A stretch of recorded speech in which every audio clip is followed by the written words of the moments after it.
La royauté est censée être une affaire de pouvoir et d'héritage. Mais pour certains souverains, toute leur histoire est éclipsée par un acte final de pure et totale stupidité. Il ne s'agit pas ici de batailles épiques. Il s'agit de rois terrassés par des encadrements de portes, de papes vaincus par des mouches domestiques et d'empereurs qui ont littéralement explosé lors de leurs propres funérailles. Voici le panthéon de la honte historique. 33 monarques qui prouvent qu'une couronne ne peut vous sauver d'une mort véritablement idiote. 1. Nous commençons par une fin qui fut, disons-le, explosive. Guillaume le Conquérant, ce duc dur à cuire qui s'empara de l'Angleterre, méritait des adieux légendaires. Au lieu de cela, il eut droit à une farce. Après avoir subi une blessure interne fatale, son corps fut préparé pour de grandioses funérailles. Le seul problème? C'était un été caniculaire, et les funérailles furent retardées. Son cadavre se mit à fermenter comme une cocotte minute humaine. Quand vint le moment de le faire entrer dans son sarcophage de pierre taillé sur mesure, les préposés découvrirent un problème de taille. Le conquérant avait gonflé. À grand renfort de poussées et de grognements, ils tentèrent de le faire entrer de force, mais les lois de la physique sont implacables. L'immense pression provoqua la rupture de son abdomen, libérant un nuage biologique d'une puanteur si apocalyptique que même les prêtres et les nobles les plus stoïques s'enfuirent de l'église, pris de haut le cœur. Sa dernière conquête fut contre l'odorat de ses propres sujets. 2. La liste des ennemis potentiels d'un roi est longue. Nation rivale, parents traîtres, assassins ambitieux. Rarement cette liste inclut-elle des objets inanimés. Pourtant, le roi Charles VIII de France trouva la mort lors d'une vaillante bataille, à sens unique, contre un encadrement de porte. Alors qu'il se rendait avec enthousiasme assister à une partie de jeu de paume royal, le roi était si absorbé par sa conversation qu'il ne remarqua pas un linteau de pierre bas. Il s'y cogna la tête avec un coup retentissant, mais dans un élan de pur entêtement viril, il balaya l'incident comme si de rien n'était. Il assista ensuite à la partie entière, se plaignant probablement de la technique des joueurs, avant de s'effondrer soudainement quelques heures plus tard et de mourir d'un hématome sous-dural. Dans l'histoire des guerres françaises, cela reste une défaite unique et humiliante. Score final, architecture, monarchie, 0. 3. L'expression « mourir de rire » est généralement une métaphore. Pour le roi Martin d'Aragon, ce fut une cause de décès au sens propre, survenue dans un dévastateur enchaînement de gloutonnerie et de comédie. La soirée débuta par un exploit herculéen de gourmandise, le roi ayant englouti à lui seul une oie entière, ce qui lui valut un cas catastrophique d'indigestion. Alors qu'il gisait en gémissant dans son lit, son bouffon préféré entra et lui raconta une plaisanterie. On ne peut que spéculer sur ce que fut ce sommet de la comédie, mais cela déclencha chez le roi un accès de rire violent et incontrôlable. La force même de cette crise d'hilarité, combinée à son système digestif déjà en détresse, fut plus que son corps ne pouvait supporter. Il rit littéralement son dernier souffle, devenant à jamais une note de bas de page de l'histoire médicale et comique. 4. Il y a une forme particulière de justice poétique lorsqu'un homme est perdu par sa plus grande passion. Le roi Jacques II d'Écosse était un passionné de technologie du XVe siècle, et sa technologie préférée, c'était les canons massifs et terrifiants. Il adorait sa collection d'artillerie et décida d'utiliser l'un de ses biens les plus précieux, un colossal canon surnommé le Lion, pour assiéger le château de Roxburgh. Pour célébrer une petite victoire, il rassembla tout le monde afin de le regarder tirer avec cette magnifique bête. Se tenant bien trop près, débordant de fierté, il donna l'ordre. Le canon, toutefois, étant de qualité douteuse, explosa aussitôt avec la force d'une bombe, projetant un énorme éclat de métal droit sur le roi et le tuant sur le coup. Il voulait démontrer la puissance redoutable de son canon, et dans son ultime acte, celui-ci lui offrit la démonstration la plus personnelle qu'on puisse imaginer. 5. Les cours royales sont connues pour leurs drames, mais d'habitude c'est moins Game of Thrones et davantage la planète des singes. Le roi Alexandre de Grèce l'apprit à ses dépens lors d'une promenade dans les jardins royaux. Son chien de compagnie se retrouva mêlé à une bagarre avec un macaque de barbarie domestique. Comme tout bon maître, le roi intervint pour jouer les médiateurs. Malheureusement, cela mit en colère la compagne du macaque, qui lança une contre-attaque furieuse, mordant le roi à plusieurs reprises à la jambe et au torse. Les blessures furent d'abord jugées bénignes, une anecdote ridicule à raconter au dîner. Mais la morsure du singe était bien pire que son cri. Les plaies s'infectèrent, et le roi mourut d'une mort lente et atroce. Il ne fut pas renversé par un coup d'État. Il fut l'unique victime humaine d'une brève mais intense guerre civile entre singes. 6. Peu d'histoires capturent aussi parfaitement l'essence de l'adolescent bourré d'hormones et dépourvu de cervelle que la mort du roi Louis III de France. Chevauchant son cheval, le jeune monarque aperçut une fille qui lui plaisait et décida que la chose royale à faire était de la poursuivre au grand galop. La jeune fille, terrifiée, se réfugia dans la maison de son père. Louis, l'esprit entièrement focalisé sur la poursuite et nullement sur ce qui l'entourait, chargea droit derrière elle. Il oublia complètement de baisser la tête devant le linteau de bois bas de l'embrasure de la porte. L'impact fut catastrophique, lui fracassant le crâne et lui brisant le dos, le tuant sur place. Ce fut une leçon de physique brutale et instantanée, et un rappel définitif que même si l'on porte une couronne, regarder où l'on va est généralement une bonne idée. 7. Le pape Adrien IV était un homme d'un pouvoir immense, le seul Anglais à avoir jamais porté le titre de pape, et une figure qui commandait l'attention de toute la chrétienté. On pourrait penser que sa mort aurait été un événement grandiose et solennel. On aurait tort. Selon la légende, sa chute fut provoquée par un adversaire presque trop petit pour être vu. Alors qu'il savourait une coupe de vin, une simple mouche, agissant soit en minuscule agent du chaos, soit en saboteur protestant, plongea en piqué dans sa boisson. Le pape, perdu dans de saintes pensées, prit une gorgée et inhala l'insecte. Celui-ci se logea dans sa trachée, et il mourut étouffé avant que quiconque n'ait pu lui pratiquer la manœuvre de Heimlich pontifical. Le chef suprême de l'Église, un homme capable d'excommunier des pays entiers, fut vaincu par une vulgaire mouche domestique. 8. Au XIIe siècle, les rues de Paris ressemblaient moins à une promenade romantique qu'à un bourbier chaotique rempli d'ordures et d'animaux errants. Cette faille de l'urbanisme médiéval s'avéra fatale pour Philippe, le jeune co-roi de France. Lors d'une chevauchée royale, un vulgaire cochon noir surgit d'un tas de fumier, car bien entendu, il y avait des tas de fumier, et se jeta droit dans les jambes de son cheval. La monture trébucha et s'effondra, projetant le jeune roi dans les airs avant qu'il n'atterrisse tête la première sur les pavés impitoyables. Le grave traumatisme crânien lui fut fatal. Son règne prometteur fut écourté non par la guerre ou le poison, mais par un cochon qui n'avait pas vérifié s'il y avait de la circulation en sens inverse. Ce fut peut-être la mort la plus tragiquement parisienne qu'on puisse imaginer. 9. Certains rois sont restés dans les mémoires pour leur guerre, d'autres pour leur sagesse. Adolphe Frédéric de Suède, quant à lui, a scellé son héritage en tant que monarque brutalement assassiné par un dessert. Son dernier repas ne fut pas simplement un festin, ce fut un carnage culinaire.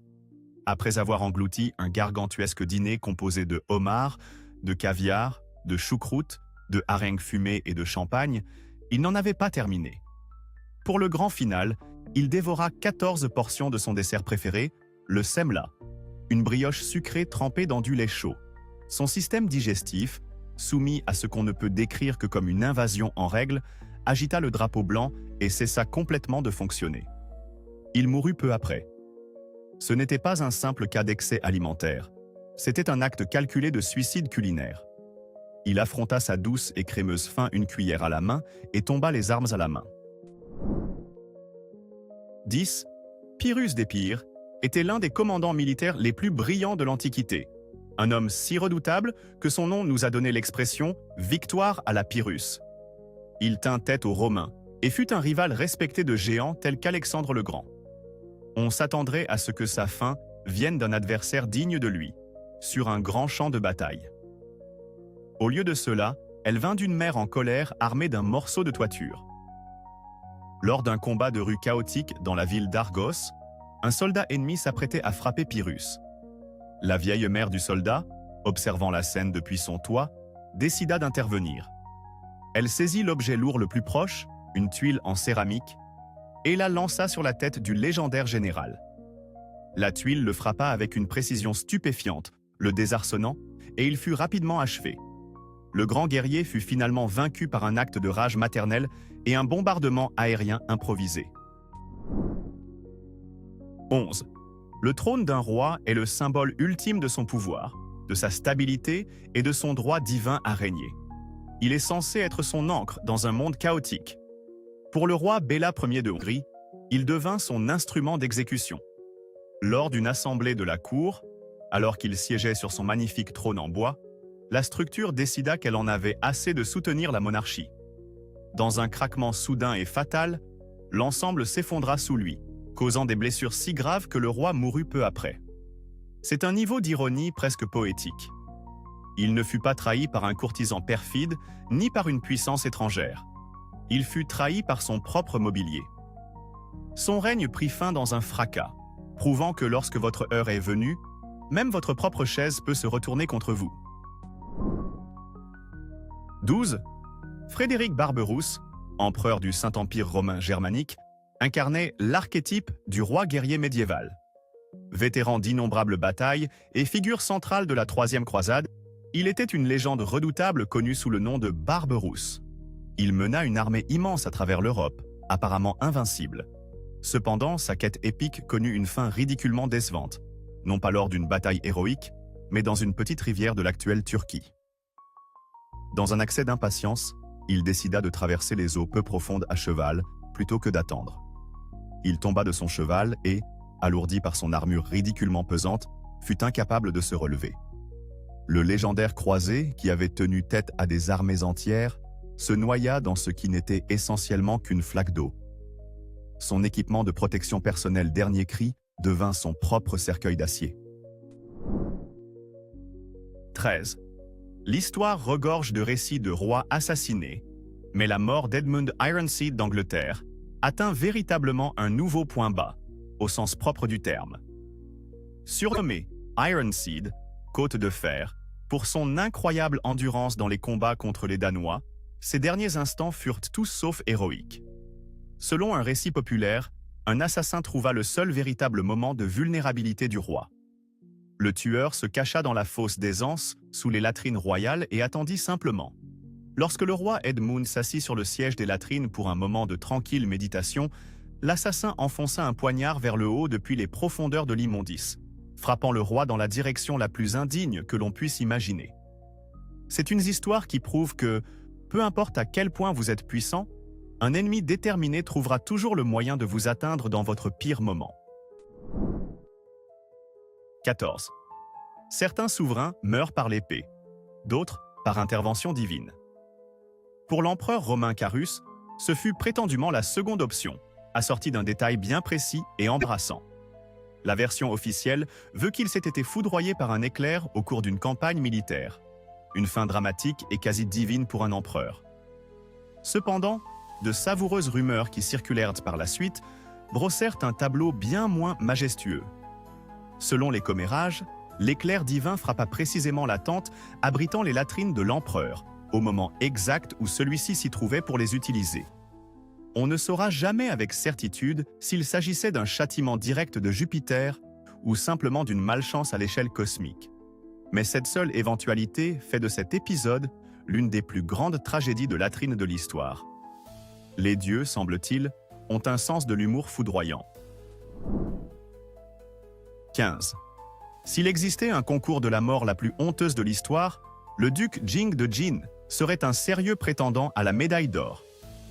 Sa fin fut prédite par un prophète qui affirma que le duc ne vivrait pas assez longtemps pour manger le blé de la nouvelle récolte. Furieux, le duc fit exécuter le prophète, puis s'attabla devant un repas préparé avec ce même blé pour prouver qu'il avait tort. Mais au moment même où il s'apprêtait à manger, il ressentit une vive douleur à l'estomac. Il s'excusa et se précipita vers les latrines, qui à cette époque n'étaient guère plus qu'une fosse profonde. Dans sa hâte, il glissa, tomba dans la fosse d'Aisance et se noya dans l'immondice. Le prophète avait techniquement raison. Il ne mangea jamais ce blé. C'est une mort si ignoble et humiliante qu'elle en est presque impressionnante. 16. L'expression « mourir sur le trône » a pris un sens douloureusement littéral pour le roi George II de Grande-Bretagne. À l'âge avancé de 76 ans, le roi se trouvait dans son cabinet d'aisance au palais de Kensington, occupé à ses besoins matinaux. Selon son valet, qui attendait à l'extérieur, un gémissement sonore se fit entendre, suivi d'un bruit sourd de chute. Le roi fut retrouvé mort sur le sol. Une autopsie révéla par la suite qu'il avait subi une dissection aortique fatale, une déchirure massive de l'artère principale de son cœur, probablement provoquée par l'effort physique de sa routine matinale. Il ne mourut ni au combat, ni dans son lit entouré de sa famille. Le roi de Grande-Bretagne et d'Irlande mourut parce qu'il avait poussé un tout petit peu trop fort aux toilettes. Une fin véritablement peu glorieuse pour un règne royal. 17. Nous connaissons tous quelqu'un d'un peu colérique, mais l'empereur romain Valentinien Ier a élevé la colère à un niveau professionnellement mortel. Lors d'une négociation tendue avec une délégation de chefs germaniques, il entra dans une rage folle face à leur attitude insolente et arrogante. Il ne se contenta pas d'être agacé. Il piqua une colère monumentale, le visage cramoisi et les veines saillantes. Il se mit à hurler sur les délégués avec une fureur si volcanique qu'il fit éclater un vaisseau sanguin dans son cerveau et fut terrassé sur le champ par un accident vasculaire cérébral massif et fatal. Il mourut littéralement en criant. Les envoyés germaniques, qui étaient venus s'attendant à une négociation difficile, assistèrent au premier rang à l'autodestruction spontanée d'un empereur sous l'effet de la pure colère. C'est une leçon terrifiante qui rappelle que parfois, l'ennemi le plus dangereux est votre propre tension artérielle. 18. Xin Shi Huang, le premier empereur d'une Chine unifiée, était obsédé par une chose par-dessus tout: vivre éternellement. Il dépensa une fortune à la recherche du légendaire élixir de vie, une potion magique censée lui conférer l'immortalité. Ironie du sort, sa quête frénétique de la vie éternelle est précisément ce qui le tua. Ces alchimistes royaux, qui étaient vraisemblablement soumis à une pression immense pour produire des résultats, lui présentèrent une série d'élixirs d'immortalité qui étaient en réalité des cocktails toxiques de mercure pur. Convaincu que ce liquide brillant et vénéneux détenait la clé pour tromper la mort, l'empereur le but consciencieusement. Le résultat fut, comme on pouvait s'y attendre, l'exact opposé de ce qu'il souhaitait. Il mourut d'un grave empoisonnement au mercure, devenant un parfait exemple historique de la façon dont la quête désespérée d'un remède miracle peut mener à une mort spectaculairement stupide. 19. La mort du roi Charles II de Navarre, surnommé Charles le Mauvais, fut si horrifiquement bizarre qu'elle semble tout droit sortie d'un récit d'horreur médiévale. Souffrant d'une maladie débilitante dans sa vieillesse, ses médecins lui prescrivirent un traitement véritablement étrange. Il devait être enveloppé de la tête aux pieds dans des linges imbibés d'eau de vie, le transformant essentiellement en une momie humaine marinée dans l'alcool. Une servante fut chargée de coudre étroitement les linges autour de son corps. Après avoir terminé son ouvrage dans la nuit, il lui resta un bout de fil. Au lieu de le couper avec des ciseaux, elle décida de le brûler avec sa chandelle. La flamme enflamma instantanément les bandages imbibés d'alcool, engloutissant le roi dans un brasier bleuté. Il fut brûlé vif dans son propre lit, victime de la médecine médiévale et d'un manquement catastrophique aux règles de sécurité au travail. 20. Les tournois de joute étaient les sports extrêmes du Moyen Âge, mais en principe, ils n'étaient pas censés être mortels. Pour le roi Henri II de France, une compétition amicale se transforma en un accident invraisemblable du plus haut degré. Lors d'un tournoi de célébration, il joutait contre le capitaine de sa propre garde écossaise. À leur dernière passe, la lance du capitaine se brisa contre le casque du roi. Un grand éclat de bois dentelé traversa l'étroite fente oculaire de sa visière, lui perça l'œil et s'enfonça profondément dans son cerveau. Il s'accrocha à la vie pendant 10 jours d'agonie avant de succomber à sa blessure. Ce fut une fin si précise et si malchanceuse qu'elle défie l'entendement. Le roi, guerrier expérimenté, ne fut pas terrassé par l'épée d'un ennemi, mais par un éclat de bois lors d'un événement sportif qu'il avait lui-même organisé. 21. Le roi Jean d'Angleterre est surtout resté dans les mémoires comme un roi exécrable et comme le signataire de la Magna Carta. Sa mort, cependant, fut tout aussi pathétique que son règne. Après avoir perdu les joyaux de la couronne, l'intégralité de son trésor transportable, englouti par la marée montante dans un estuaire marécageux, il sombra dans une profonde dépression. Dans son chagrin, il décida de se soigner lui-même en s'offrant un festin gargantuesque de pêches pas mûres et de cidre nouveau pétillant.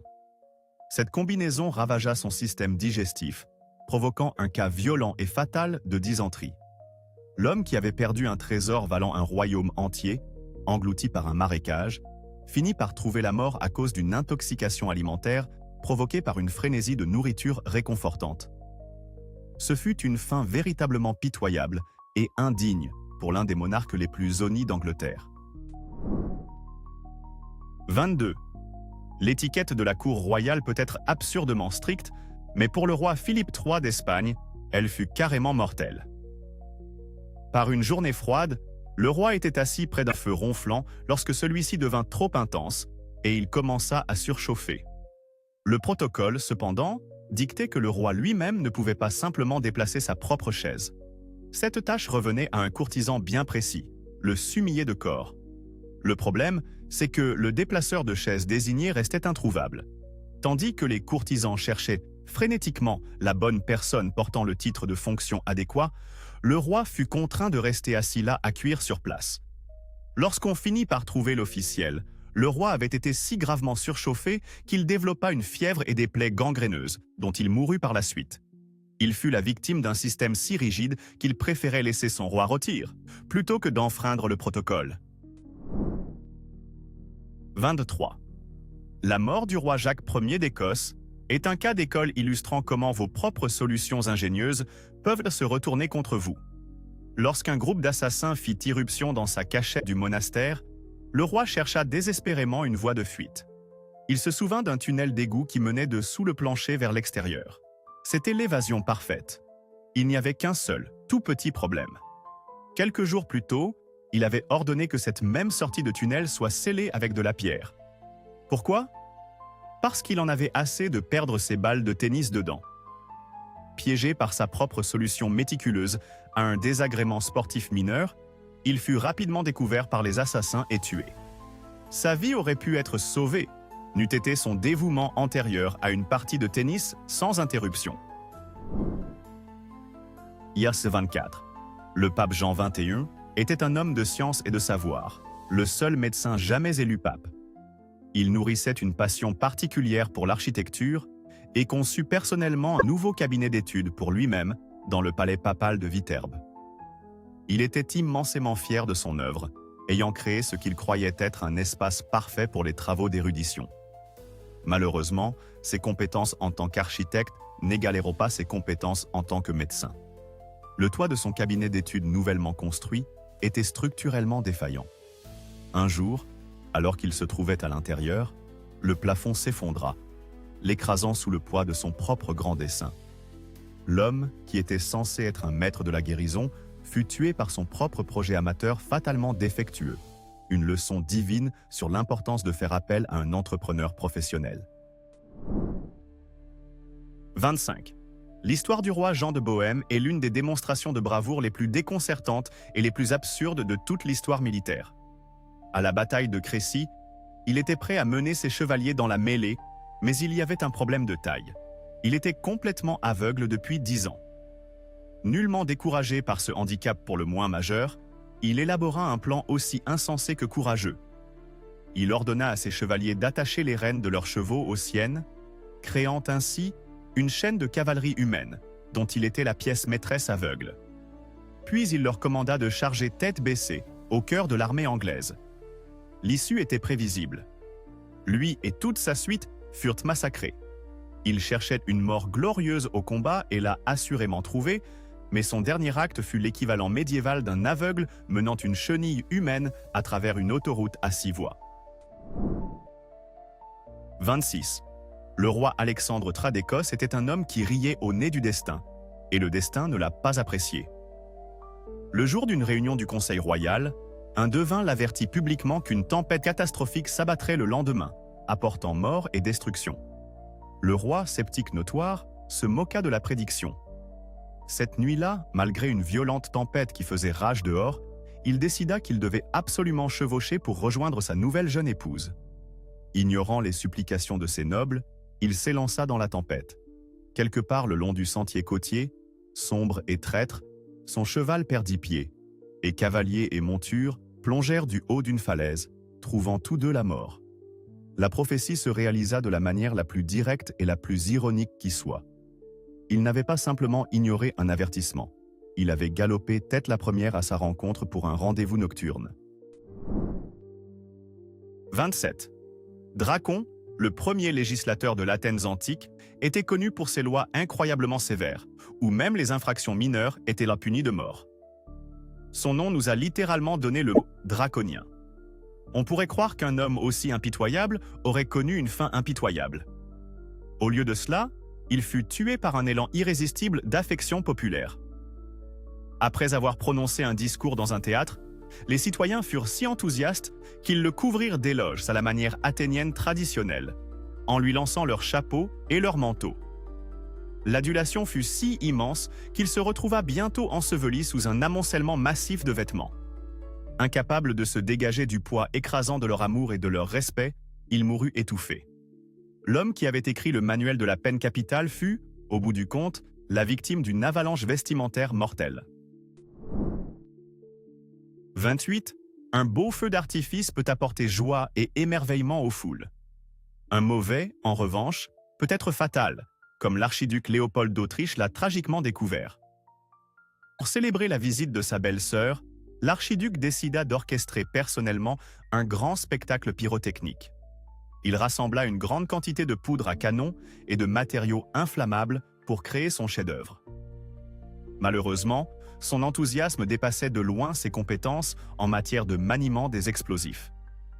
Une étincelle perdue enflamma l'ensemble du stock d'un seul coup, provoquant une explosion massive et incontrôlée qui engloutit l'archiduc dans les flammes. Il fut si gravement brûlé qu'il mourut quelques jours plus tard dans d'atroces souffrances. Sa tentative de célébration éblouissante se transforma en sa propre autocrémation, personnelle et très publique. Ce fut une carrière de pyrotechnicien courte, spectaculaire et incroyablement stupide. En 29. L'histoire de Georges de la Trémoille, un noble français, est une leçon classique sur les dangers mortels de l'avidité. Lorsqu'un incendie se déclara dans son château, la panique s'empara de tous, et chacun se précipita pour évacuer. Chacun, sauf Georges. Il refusa de quitter le bâtiment en flammes sans son bien le plus précieux, un lourd coffre rempli de son trésor. Tandis que ses serviteurs et sa famille fuyaient vers la sécurité, il luttait désespérément pour sauver ses richesses terrestres des flammes. Alors qu'il s'efforçait de déplacer la caisse d'un poids impossible, le plancher en feu céda sous ses pieds, et il plongea dans le brasier en contrebas, agrippé à son or précieux. Il avait accordé plus de valeur à son trésor qu'à sa propre vie, et au bout du compte, il perdit les deux, devenant un cadavre parfaitement carbonisé et très riche. 30. L'empereur Maximilien II était un homme au goût particulier, notamment en ce qui concernait son alimentation. Il avait une obsession quasi fanatique pour les fruits exotiques, en particulier les melons. Si l'amour des fruits est généralement bon pour la santé, Maximilien le porta à un extrême bizarre. Pendant de longues périodes, son régime se composait presque exclusivement de melons et de concombres, le tout arrosé de quantités copieuses de vin. Ses médecins l'avertirent à maintes reprises que ce régime bizarre et excessivement liquide mettait ses reins à rude épreuve. Mais l'empereur refusa d'écouter. Sans surprise, il finit par mourir d'une insuffisance rénale. Il ne fut ni empoisonné par un rival, ni terrassé au combat. Il fut emporté par son propre régime aqueux et implacable. Il noya essentiellement ses organes internes, une tranche de melon à la fois. 31. La plupart des rois doivent aller se méfier des assassins, des rivaux politiques ou des armées envahissantes. Le roi Charles VII de France, cependant, aurait dû se méfier davantage de ses propres animaux de compagnie. Il possédait un perroquet adoré, une créature qu'il chérissait et gardait toujours près de lui. Un jour, pour des raisons connues du seul oiseau, le perroquet mordit le roi à la main. La blessure semblait insignifiante, une petite morsure d'un animal choyé. Mais c'était une époque antérieure aux antibiotiques. La morsure apparemment anodine s'infecta, l'infection se propagea, et bientôt la gangrène s'installa. Le puissant roi, qui avait guidé la France à travers les dernières phases de la guerre de 100 ans, avec l'aide de Jeanne d'Arc, fut finalement tué par une bactérie introduite dans son organisme par un oiseau de compagnie capricieux. Ce fut une mort lente, douloureuse et tout à fait évitable. 32. Le roi Christian VII de Danemark était connu pour son grave déséquilibre mental, vivant dans un état constant de paranoïa et d'anxiété. Son psychisme fragile finit par se briser pendant les guerres napoléoniennes. Lorsqu'une flotte de navires espagnols, alliés du Danemark à l'époque, entra dans le port, le roi ne fut pas informé de leurs intentions amicales. En voyant les navires de guerre étrangers, il conclut immédiatement qu'il s'agissait d'une invasion hostile. La terreur absolue provoquée par cette attaque imaginaire le plongea dans une panique si extrême qu'elle déclencha un accident vasculaire cérébral fatal. L'homme qui régnait sur une nation mourut, non pas d'une menace réelle, mais d'une menace fantôme créée par son propre esprit. Il fut littéralement effrayé à mort par ses propres alliés. 33. Quand on est condamné à mort par son propre frère, on n'a généralement pas le droit de choisir la méthode de son exécution. Mais Georges Plantagenet, duc de Clarence, fit apparemment exception. Condamné pour trahison envers son frère, le roi Édouard IV d'Angleterre, la légende raconte qu'on lui laissa le choix. Étant un alcoolique notoire avec un goût particulier pour le vin doux de Malvoisie, sa requête présumée fut aussi singulière qu'appropriée. Selon l'histoire populaire immortalisée par Shakespeare, il demanda à être noyé dans un tonneau gigantesque de sa boisson préférée. Bien que les historiens débattent de la véracité littérale de ce récit, le fait qu'il ait été largement cru en dit long sur sa réputation. Que ce fût un dernier acte d'indulgence provocatrice ou simplement une plaisanterie macabre, le duc de Clarence entra dans l'histoire comme l'homme qui s'est peut-être littéralement mis en conserve jusqu'à la mort. Et voilà notre tour d'horizon officiel des morts royales les plus pathétiques de l'histoire. Mais voilà le problème, l'histoire regorge d'idiots, et il nous est impossible de tous les trouver. Alors, qu'est cette mort royale incroyablement stupide que nous avons été assez ignorants pour oublier dans cette liste? Dénoncez notre ignorance dans les commentaires ci-dessous. Pendant que vous nous faites la leçon, n'oubliez pas de liker cette vidéo et de vous abonner pour ne pas manquer notre prochaine plongée dans la folie historique.